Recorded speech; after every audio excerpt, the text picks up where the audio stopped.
I heard a quote one time from Vincent van Gogh that said, he has dedicated his life to his art and he has lost his mind in the process.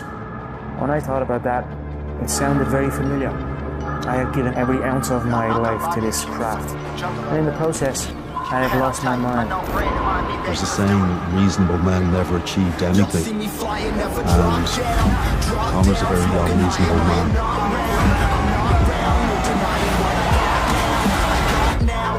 Let's go back a little bit. Dana, you said that when you first came to Ireland in 2009, there was going to be an explosion. And 3 years later, you signed Conor McGregor. When I went to Ireland to that Trinity College thing, all I heard about was Conor McGregor. There was a ton of hype behind him before he even got here.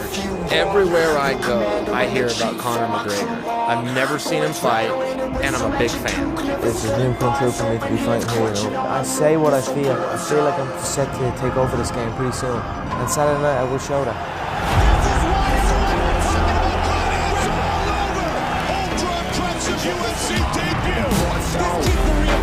Conor, I don't know how you do it. You seem immune to pressure. You got an entire nation on your shoulders, and you rise above it once again. People say I've got the weight of the nation on my shoulders, you know what I mean? But then throw a few more nations on because I don't feel that weight. This was Conor McGregor's coming home party. I said I was going to put him away in the first round. I put him away in the first round. There's not a man alive that can come on this soil and beat me. Fans want to see McGregor in for a world title, and I will go at everyone in the division until I get it. I visualise him being there every single shot I throw. End of the first round, he will be unconscious. Oh! He said first round KO, mark my words. Every single one of them keep talking about the talk. It's not all talk here. I'm going to wipe out everyone in this division. I said that, and I will do it. This is the beginning of the McGregor era, and the McGregor era is a record breaker. I've been breaking records since I arrived. The whole industry thought this was the one. He's not going to overcome this. I smiled to myself when I went in there and KO'd Chad inside 2 rounds. This now sets up a fight with Jose Hall that will be easily the biggest fight in the history of the UFC. Look at my eyes now, man. This one will be a spectacle. The pound-for-pound number 1, undefeated 10 years, the only featherweight champion. What can they say after Jose falls?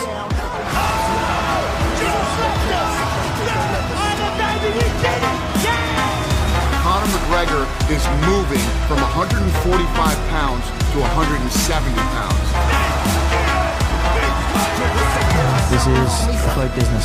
It's another day. I'll come back. Conor, that was a dog fight. Surprise, surprise, motherfucker! The king is back! I'm the featherweight world champion. Now in November I'm going to be the lightweight world champion, and I'm going to hold 2 of them consecutively. When you talk about pound for pound best in the world, this is a guy who's actually living proof of pound for pound. He went out and boxed Floyd Mayweather, and he is literally willing to fight anybody in the world who thinks they're better than him. Coming back, facing the undefeated, unbeatable Russian champion. I just felt like I disrespected the people that believed in me and supported me, and that's what led me to recenter myself.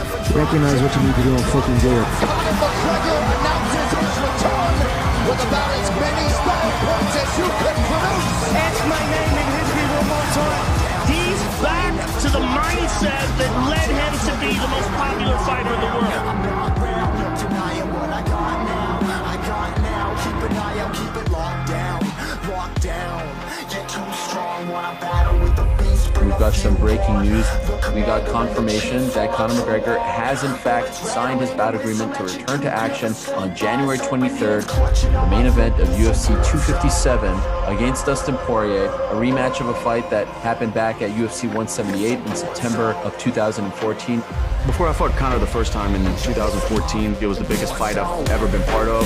I was such an emotional fighter back then. It's a grudge match. I don't like this guy. You ain't shit. You know, I felt like everybody was against me, and because of that, I might have been against myself a little bit. Dustin thinks it's all talk, but when he wakes up with his nose plastered on the other side of his face, he's gonna know it's not all talk. I've been impressed with how he handled himself after our bout. He's had some amazing performances inside the octagon, became a UFC champion, and it was an inevitable bout for us to meet again. Going back to that first fight, we're both completely different fighters. at a completely different position in our lives and in our fighting careers. This is a new fight. Conor seems to be as motivated as we've seen him for a long time. Coming back to 155, fighting Dustin Poirier again. This kid is saying that he wants to go in, he's going to show us all something we've never seen. Fight. This is the important time for Poirier. You got to get through the early part of the fight. Fast hands from both men. Fair play to Dustin. It was a smart fight. Sometimes you come in here to make magic and sometimes you don't. Life is like that sometimes. You pick yourself up and keep going. There's always a trilogy when we got one-on-one. Let's go again, my man. Conor, in the build to the last fight, you were unusually kind to Dustin. Now on fight week, it's the exact opposite. So we're in that switch half. He got knocked the fuck out. This man is gonna learn that if you disrespect a person's kindness and take it as a weakness, you must pay. Tomorrow night I'm gonna make this man pay with his life, and I mean it. You're dead in that octagon tomorrow night. I felt like Conor looked fantastic early on, but it's a fight, and Dustin Poirier got off his offense.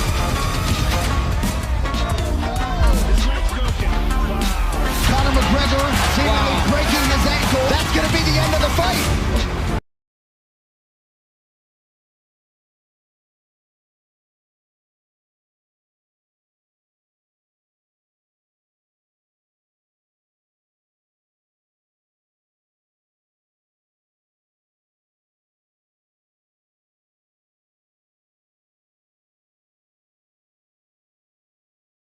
Now here you are, a UFC lightweight.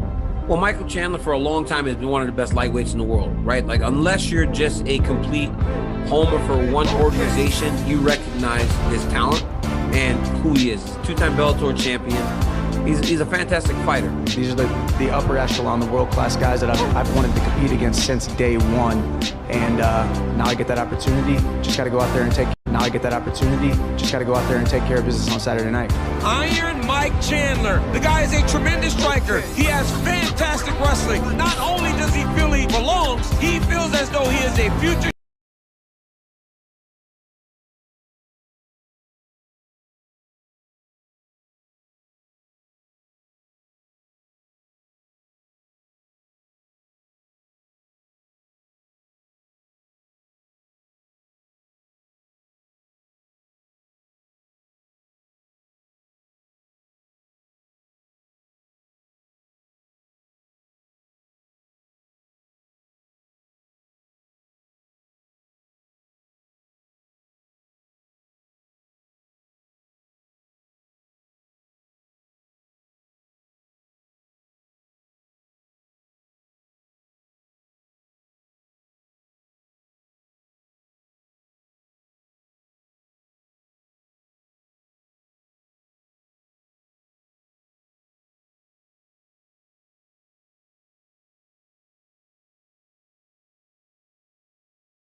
Well, Mike Chandler, it's been nothing but big fight weeks for you since you came to the UFC. Here's another one. What's the feeling like this time around?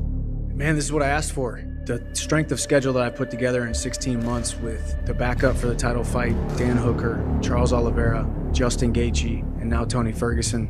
It's right where I wanted to be. I'm gonna go in there, I'm gonna do what I do best, which is compete. And this kid doesn't like to be cut. So I'm gonna go in there, I'm gonna test his will. I'm gonna break him. I've seen him break before. I know exactly where he's gonna be. I know where he's gonna be standing, where I'm gonna hit him, and I'm gonna take his ass down, and I'm gonna finish him. I think he's always there to be hit. I think he keeps his head right where I'm gonna want it. One of those shots is gonna land right on the button, and Tony goes out.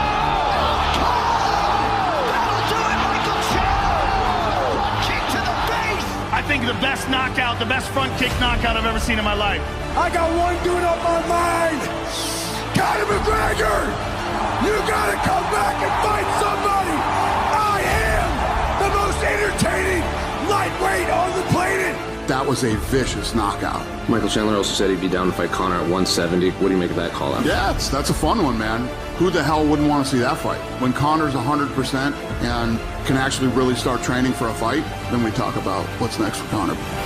I know he spent his time calling out Conor, and maybe financially that's the smart move. The fight to make, it's Michael Chandler, Dustin Poirier. Dustin Poirier will fight Michael Chandler at UFC 281 in New York. This was a fight that just made way too much sense. They're two of the best lightweights in the world. They're two of the most exciting lightweights in the world. There's no secret Dustin Poirier and I have been on a collision course to stepping inside the octagon. I just said I want to see the guy earn his stripes in the UFC. And you've done that now, so that's why you're fighting me November 12th. Michael Chandler is Michael Chandler for a reason. He comes out there to put on an exciting fight, give the fans a show. Chandler delivers that kind of performance every single time. He has been nothing but excitement personified since he signed with the UFC. Probably going to end up in the Hall of Fame one day, simply because of the performances that he had. Do you think about where you go? Because it's like, clearly you've shown that you can be in there with anybody in the division. It's going to be an exciting fight. Still got one dude on my mind. He's a legend in the sport, man. He's the biggest name in the sport. Step inside the octagon with me.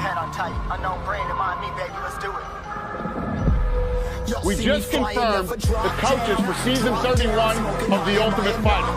Conor McGregor and Michael Chandler will go head-to-head as the coaches of The Ultimate Fighter, Team McGregor versus Team Chandler. Then, at the end of the season, McGregor and Chandler will fight live on ESPN Plus pay-per-view. The biggest superstar in mixed martial arts history is back. Most of us who know what makes this man tick knew that Conor McGregor was going to be back. Conor, I haven't seen you in over a year and a half, UFC 264. What has life been like for you these last couple of years? Doing my thing, I was recovering from the injury, trying to work my way back. This is going to be not only just a return, Megan, the greatest return in combat sports. Fighting Conor McGregor inside the UFC octagon, live on pay-per-view, is the pinnacle of the sport of mixed martial arts. I want that big stage. I've been fighting for it for the last almost 15 years now. And it's finally come full circle, finally come to fruition. I'm actually really looking forward to a proper fight. If I told you what weight it's going to be, 185. You want to do 185, I'll do 185. Well, do what you're told.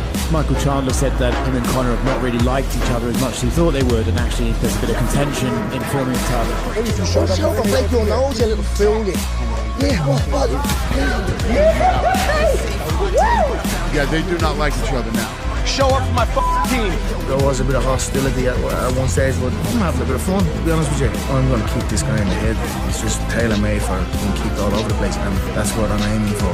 McGregor has come out and he's tweeted himself, submitting my stuff to the head of the USADA program. See you soon, you little light work bitch. They announced you and Conor as the coaches around almost a year ago. Now we're talking about a fight that's over a year in the making. Why isn't that happening? I've been ready to fight since right after The Ultimate Fighter. We're not getting off this train. This is the fight that is happening. I can't tell you a date. I can't tell you a weight, but I can tell you the fight is happening. I got great now. It's all systems go. The notorious will be returning the UFC octagon this summer. If I say it gets done, end of, I'm going to bust the mic up, yeah? Some breaking news. June 29th. Conor McGregor, Michael Chandler. Conor McGregor versus Michael Chandler is finally happening. The long-awaited fight. June 29th, Conor versus Chandler. 5 rounds, 170 pounds. Be careful what you wish for, right? Michael is not on my level. I'm cold in the soul for this man, yeah? I'm coming back with a vengeance, and I'm coming back with skill. The goal is to suck all of the oxygen out of the octagon. He's already ready, and I was born for a time such as this, and it's about to be absolutely masterful, and the whole world needs to see it. Is there something about the phenomena of Conor McGregor that is unique? What does he mean into UFC? What is he an example of? Is he a sort of an outlier, a pioneer? It's almost like we don't have a word strong enough. Unique is not